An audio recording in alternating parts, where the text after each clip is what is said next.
सुप्रभात बच्चे। वर्ग 8 विषय व्याकरण अध्याय 15 क्रिया लेकर आपके पास उपस्थित हूँ।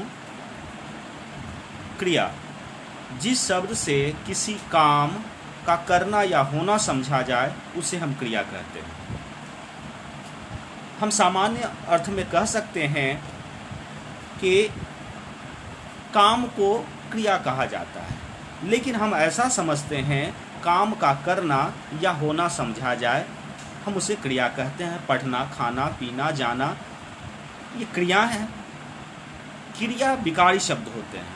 बच्चे, मैंने विकारी और विकारी के बारे में बताया था कि जिस पर लिंग वचन कारक के प्रभाव पड़ते हैं वो विकारी कहलाते हैं। जिस पर लिंग वचन कारक का प्रभाव नहीं पड़ता उसे अविकारी कहते हैं। विकारी 4 हैं: संज्ञा, सर्वनाम, विशेषण और क्रिया।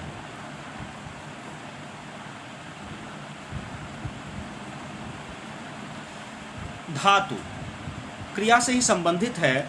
क्रिया के मूल रूप को धातु कहते हैं। तात्पर्य यह है कि जिन मूल अक्षरों से क्रिया बनाई जाती है उन्हें धातु कहते हैं। क्रिया के मूल रूप को धातु कहते हैं।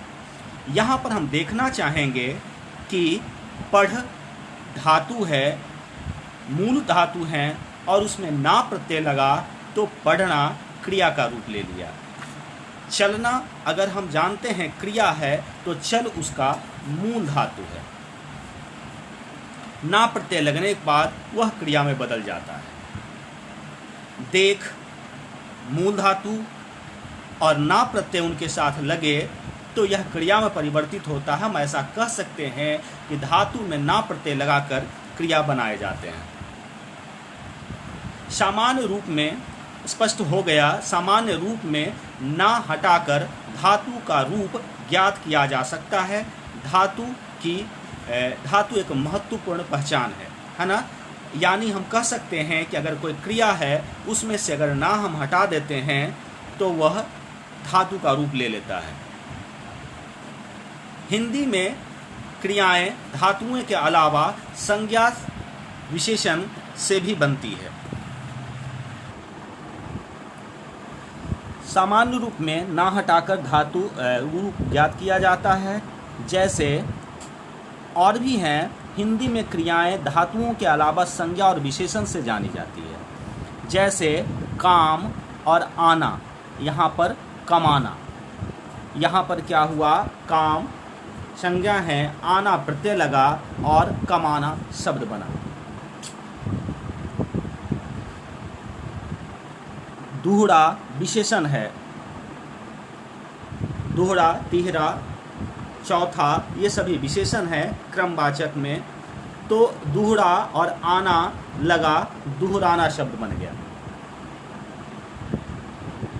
अपना और आना अगर लगा तो अपनाना, ये संज्ञा, ये सर्वनाम से बनते हैं। धातु को अगर हम देखें तो धातु 2 तरीके के होते हैं, 2 तरह के होते हैं: मूल धातु और यौगिक धातु। मूल धातु स्वतंत्र होती है। यह किसी प्रत्यय या दूसरे पर आश्रित नहीं होती है। इसमें खा, पी, देख ये मूल धातु हैं। इन्हें किन्हीं की आवश्यकता नहीं होती है। जैसे इधर आ, आम खा, किताब पढ़ और कहीं मत जा। तो यहाँ आ, खा, पढ़, जा ये मूल धातु हैं, कारण इन्हें किन्हीं की आवश्यकता नहीं पड़ती। यह स्वतंत्र होते हैं।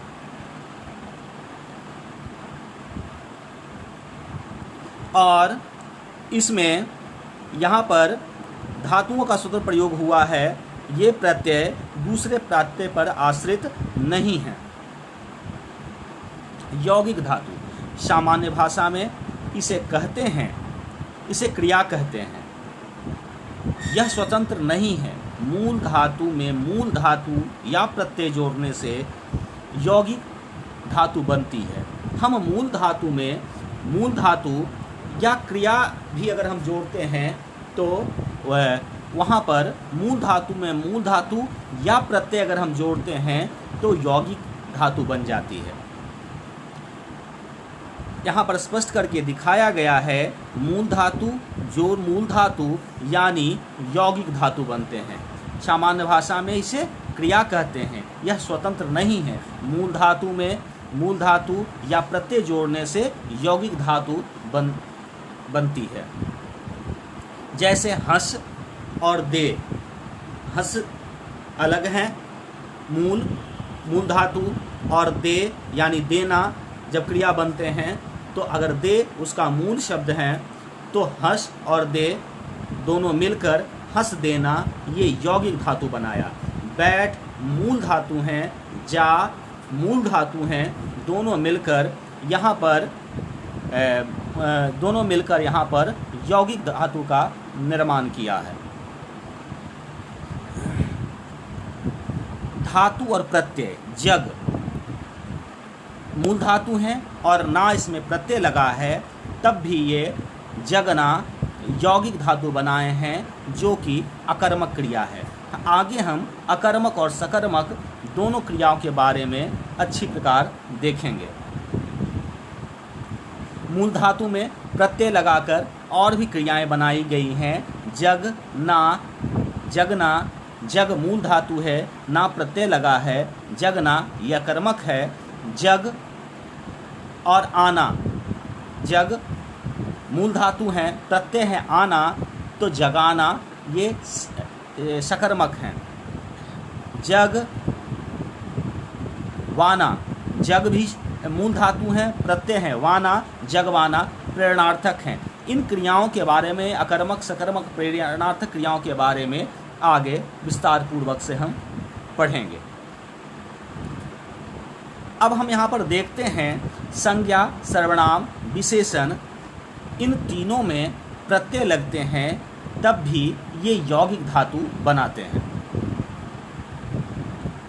जैसे हाथ संज्ञा है और याना प्रत्यय लगा, शब्द बना हथियाना। अगला है सर्वनाम की हम बात करते हैं, जिसकी चर्चा भी हमने किया था कि अपना सर्वनाम है उसमें ना लगाए गए हैं, तो यह जो शब्द बना हम उसे अपनाना कहेंगे। गरम, ठंडा, काला, नीला, पीला, मोटा, महान, ये सभी विशेषण हैं। तो गर्म विशेषण में ना प्रत्यय लगा है, तो गरमाना ये यौगिक धातु बनाए हैं। क्रिया की बात करें तो क्रिया दो प्रकार के होते हैं, सकर्मक क्रिया और अकर्मक क्रिया। सकर्मक क्रिया आगे चलकर दो भागों में बंटता है, एक कर्मक और द्विकर्मक। जिसमें एक कर्म हो हम आगे देखेंगे। सबसे पहले सकर्मक क्रिया के बारे में हम जानते हैं और अकर्मक क्रिया के बारे में। सकर्मक क्रिया उसे कहते हैं जिसका कर्म हो या जिसके साथ कर्म की संभावना हो, अर्थात जिस क्रिया में व्यापार की संभावना तो कर्म से हो, पर जिसका फल या प्रभाव किसी दूसरे व्यक्ति या वस्तु अर्थात कर्म पर पड़े। हम आसान शब्दों में बोल सकते हैं, बता सकते हैं कि सकर्मक में कर्म की उपस्थिति मानी जाती है और क्रिया का फल सीधे कर्ता पर न पड़कर कर्म पर पड़े, हम उसे सकर्मक कहते हैं। हम यहाँ पर हम ये भी बात सुनिश्चित कर लें कि सकर्मक में कर्म की उपस्थिति अनिवार्य मानी जाती है। कभी कभी ऐसा देखा जाता है कि जहाँ पर कर्म दिखाई नहीं देता, उसकी चर्चा हम आगे के वीडियो में कर लेंगे। यहाँ पर सकर्मक क्रिया के अंदर सीता आम खाती है, यहाँ स्पष्ट है सीता कर्ता हो गए, क्रिया खाती है, और सीता खाती है अगर रहता तो ये अकर्मक होता, लेकिन यहाँ आम है जो कि क्रिया का प्रभाव, क्रिया का फल आम पर पड़ रहा है, इसलिए हम कह सकते हैं कि ये सकर्मक हैं। हम यहाँ पर देख रहे हैं, यहाँ सीता कर्ता और सीता खाने का फल आम पर पड़ रहा है ना। क्रिया का फल कहाँ पड़ रहा है? आम पर पड़ रहा है। अतः यह सकर्मक हैं। कभी कभी सकर्मक क्रिया के जो कर्म होते हैं वो छिप जाते हैं, लोप हो जाते हैं, नहीं दिखाई देता। जैसे राम पढ़ता है, वह गाता है। यहाँ पुस्तक और गीत के कर्म जो हैं जो छिपे हुए हैं। बच्चे, आगे के वीडियो में मैं पहले वीडियो लेकर आपके पास उपस्थित था। अगले वीडियो में इनके क्रिया के आगे के भागों को, अन्य भागों को आपके पास लेकर उपस्थित होंगे। धन्यवाद।